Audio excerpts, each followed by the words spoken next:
تو آج ہم جیمز کلیئر کی جو بہت مشہور کتاب ہے اٹامک ہیبٹس، اس کے اردو خلاصے پر ذرا گہری نظر ڈال رہے ہیں۔ اس کا ایک اردو عنوان جو سوچا جا سکتا ہے، چھوٹی عادتیں بڑا اثر، میرے خیال میں بالکل فٹ بیٹھتا ہے اس کے مرکزی خیال پر۔ جی بالکل۔ کتاب کا جو بنیادی دعویٰ ہے وہ یہ کہ زندگی میں جو بڑی تبدیلیاں ہیں نا، وہ کوئی راتوں رات نہیں آتی، بلکہ وہ روزمرہ کی چھوٹی چھوٹی جو بظاہر غیر اہم لگتی ہیں انہی عادتوں سے مل کر بنتی ہیں۔ اور یہ سوچ مطلب طالب علم ہوں یا پروفیشنلز، کاروباری لوگ، سب کے لیے کارآمد ہے۔ ہاں، اور آج کل کی جو تیز رفتار دنیا ہے، اس میں یہ خیال خاص طور پر اہم ہے۔ ہم اکثر وہ بڑی اور فوری کامیابیوں کے پیچھے بھاگتے رہتے ہیں، لیکن کلیئر ہمیں یاد دلاتے ہیں کہ اصل جو پائیدار ترقی ہے اس کا راز چھوٹی مسلسل کوششوں میں ہے۔ یہ ایک طرح سے آپ دیکھیں دباؤ بھی کم کرتا ہے اور زیادہ حقیقت پسندانہ بھی لگتا ہے۔ بالکل۔ اچھا، خلاصے میں جو پہلا نقطہ ہے وہ ہے شناخت پر مبنی عادات، یعنی عادتیں صرف کام نہیں ہیں بلکہ یہ دکھاتی ہیں کہ ہم خود کو کیا سمجھتے ہیں۔ یہ بات مجھے کافی دلچسپ لگی۔ جی، یہ واقعی کتاب کی بنیاد ہے۔ کلیئر کہتے ہیں کہ سب سے مؤثر تبدیلی رویے کی نہیں، شناخت کی ہوتی ہے۔ مثال کے طور پر، مقصد یہ نہ ہو کہ میں ایک کتاب پڑھوں گا، بلکہ یہ کہ میں ایک پڑھنے والا بننا چاہتا ہوں۔ جب عادت آپ کی پہچان، آپ کی ذات کا حصہ بن جاتی ہے نا، تو پھر اسے نبھانے کے لیے اتنی قوت ارادی نہیں لگانی پڑتی۔ لیکن اس میں ایک سوال ذہن میں آتا ہے، کیا اس سے یہ خطرہ نہیں کہ اگر کوئی وہ عادت اپنا نہ پائے تو وہ خود کو ناکام سمجھنے لگے؟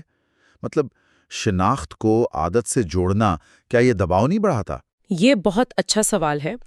دیکھیں، کلیئر اس پر بھی بات کرتے ہیں۔ شناخت کوئی پتھر پہ لکیر تو نہیں ہے، یہ چھوٹی چھوٹی کامیابیوں سے بنتی ہے۔ ہر بار جب آپ کوئی اچھا مثبت کام کرتے ہیں تو آپ اپنی اس مطلوبہ شناخت کے حق میں ایک ووٹ ڈالتے ہیں۔ تو زور چھوٹی قابل عمل جیت پر ہے، نہ کہ فوراً پرفیکٹ بننے پر۔ اچھا، سمجھ گیا، ٹھیک ہے۔ اگلا اہم تصور ہے عادت کا چکر، یعنی ہیبٹ لوپ۔ اس میں 4 چیزیں ہیں: اشارہ، کیو، پھر خواہش، کریونگ، رد عمل، رسپانس، اور آخر میں انعام، ریوارڈ۔ یہ کیسے کام کرتا ہے پورا چکر؟ فون کی نوٹیفیکیشن بجی، خواہش ہوتی ہے اس انعام کی جو عمل سے ملے گا، جیسے بوریت دور کرنے کی امید۔ رد عمل وہ اصل عادت ہے، جیسے فون اٹھا کر سوشل میڈیا کھول لینا۔ اور انعام وہ اطمینان ہے جو ملتا ہے، جیسے کوئی نئی معلومات مل گئی یا تفریح ہو گئی۔ اور یہی چیز اس چکر کو پکا کرتی ہے۔ اس چکر کو سمجھ کر ہی ہم اس کے کسی حصے میں مداخلت کر کے عادت بدل سکتے ہیں۔ اور اسی تبدیلی کے لیے کلیئر روزانہ 1% بہتری کے اصول پر بہت زور دیتے ہیں۔ یہ سننے میں تو بہت ہی کم لگتا ہے، 1% روزانہ؟ ہاں، اور یہی تو اس کی خوبصورتی ہے۔ 1% روزانہ بہتری اگر آپ کرتے رہیں تو سال کے آخر تک آپ وہ تقریباً 37 گنا بہتر ہو سکتے ہیں۔ یہ بالکل سود بر سود، یعنی کمپاؤنڈنگ انٹرسٹ جیسا ہے۔ اس کے مقابلے میں جو بڑی غیر حقیقی تبدیلیاں ہوتی ہیں وہ اکثر ناکام ہو جاتی ہیں۔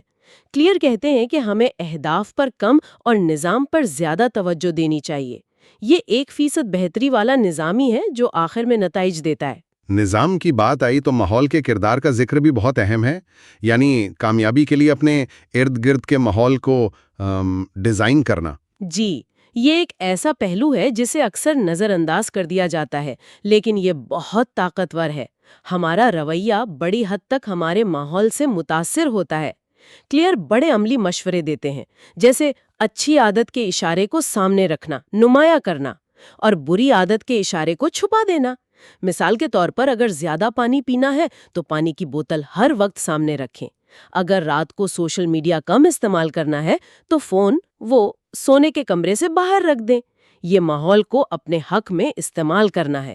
اچھا، یعنی چھوٹی چھوٹی رکاوٹوں کو یا تو ہٹانا ہے یا کھڑا کرنا ہے۔ بالکل، عادت کو جتنا ممکن ہو آسان بنانا ہے یا مشکل بنانا ہے، منحصر ہے کہ آپ کیا چاہتے ہیں۔ اور آخر میں یہ جو اصطلاح ہے ایٹمی عادات، ایٹامک ہیبٹس، اس سے کیا مراد ہے؟ ایٹمی عادات وہ چھوٹی چھوٹی بنیادیں ہیں جن پر بڑی کامیابیاں تعمیر ہوتی ہیں۔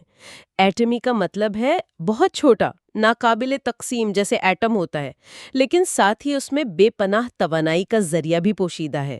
یہ وہ چھوٹے مستقل قدم ہیں جو شاید خود میں غیر اہم لگیں، لیکن جب تسلسل سے کیے جائیں تو ان کے مجموعی اثرات بہت بڑے ہوتے ہیں۔ یہی وہ 1% بہتری ہے۔